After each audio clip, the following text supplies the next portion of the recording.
j'espère que vous allez bien. Bienvenue à vous dans ma nouvelle vidéo. Désolée, je n'ai pas publié dimanche parce que j'étais en famille. Bah oui, c'était Noël. J'espère que vous avez passé un joyeux Noël ou du moins du mieux que possible. Justement, dans cette vidéo, nous allons essayer de comprendre ce qui se cache véritablement derrière cette fête. Donc prépare-toi un bon petit chocolat chaud, un petit thé, des oranges, des clémentines, n'importe quoi. Et à tout de suite.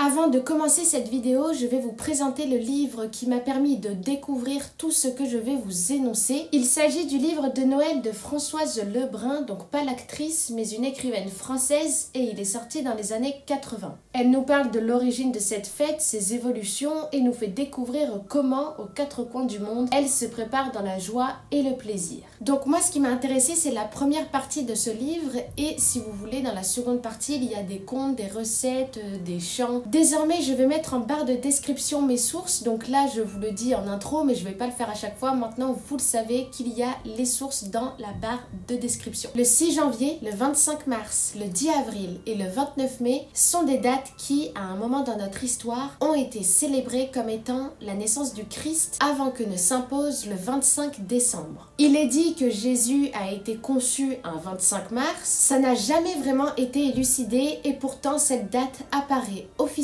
au IVe siècle avec le chronographe de 354, un calendrier écrit en latin, qui fixe donc la naissance du Christ le 25 décembre à Bethléem. Pourquoi en fait cette date a été choisie et pas une autre? Parce qu'en soi on n'a aucune preuve que la procréation a été faite un 25 mars. On soupçonne l'église romaine, donc chrétienne, d'avoir voulu recouvrir des fêtes païennes qui avaient lieu au même moment. Les chrétiens n'ont jamais apprécié les païens parce que pour eux ils représentent une menace pour les fidèles, leur âme et les institutions religieuses parce qu'ils sont considérés comme étant barbares et sauvages. D'ailleurs, Grégoire le Grand, le 64e pape de l'église catholique, a dit, donc je cite, « Ne pas détruire les temples païens, mais les baptiser d'eau bénite, y dresser des autels, placer des reliques, lui permettre de célébrer à la même date ses festivités chrétiennes sous une autre forme. On ne peut de ces cœurs farouches tout éliminer à la fois. » Mais du coup, Noël au 25 décembre remplace quelle fête païenne?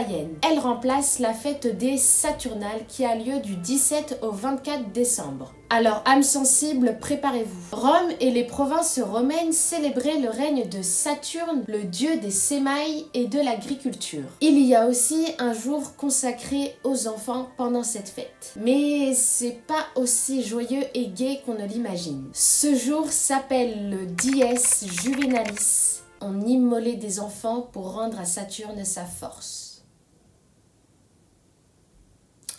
Ouais, je comprends pourquoi les chrétiens prennent les païens pour de vrais sauvages. En fait, c'est en souvenir de Baal, le dieu phénicien qui est devenu Saturne à Rome. Mais en plus, d'autres pays reproduisaient cette coutume. À Carthage, donc l'actuelle Tunisie, les gens immolaient les nouveau-nés. Et en Crète aussi. Ces sacrifices prenaient aussi une autre forme. On désignait par un tirage au sort le roi des Saturnales parmi les jeunes soldats romains. Et à la fin de la fête, il mourait.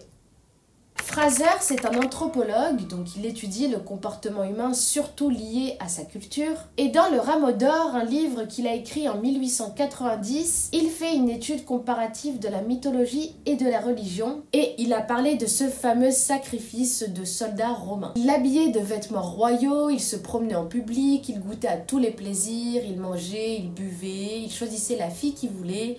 Et à la fin de la fête, il se tranchait la gorge au-dessus de l'autel de Saturne.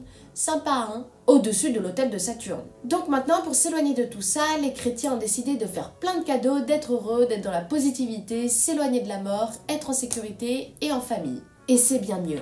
Bon, maintenant on sort de ce contexte morbide et on va rentrer dans la seconde partie de cette vidéo. Il est dit que la période de Noël est un moment propice à la divination et à la communication avec les morts parce que le christianisme et le paganisme se confondent beaucoup. Il y a certaines significations cachées comme par exemple les bûchers et les torches qui servaient à éloigner les démons de l'hiver en faisant appel au feu. La combustion du bûcher était prétexte à prédiction. Plus la taille de la flamme est grande et plus plus le nombre d'étincelles est élevé, plus l'année à venir sera bonne. Les parties non brûlées du bûcher étaient placées sous le lit car elles étaient considérées comme protectrices parce qu'elles n'ont pas été atteintes par le feu. Mais les cendres du bûcher étaient aussi considérées comme étant porte-bonheur. D'ailleurs, s'il y avait un déménagement de prévu, il était conseillé de conserver les cendres et de les verser dans la nouvelle cheminée pour assurer une protection, une bienveillance et une bonne sécurité. Noël est particulier aussi parce que l'Avent est une période dite de promesses et de superstitions. Dans le bocage normand, l'Avent était l'époque où les sorciers avaient le plus de pouvoir. Dans le nord du Limousin, on déconseillait aux femmes enceintes de s'aventurer dans des lieux déserts par peur de croiser quelque chose. La nuit de Noël serait si magique qu'elle en serait même miraculeuse. La légende dit qu'il est possible d'entendre les animaux prendre la parole. Mais si tu les entends, ce n'est pas un bon présage.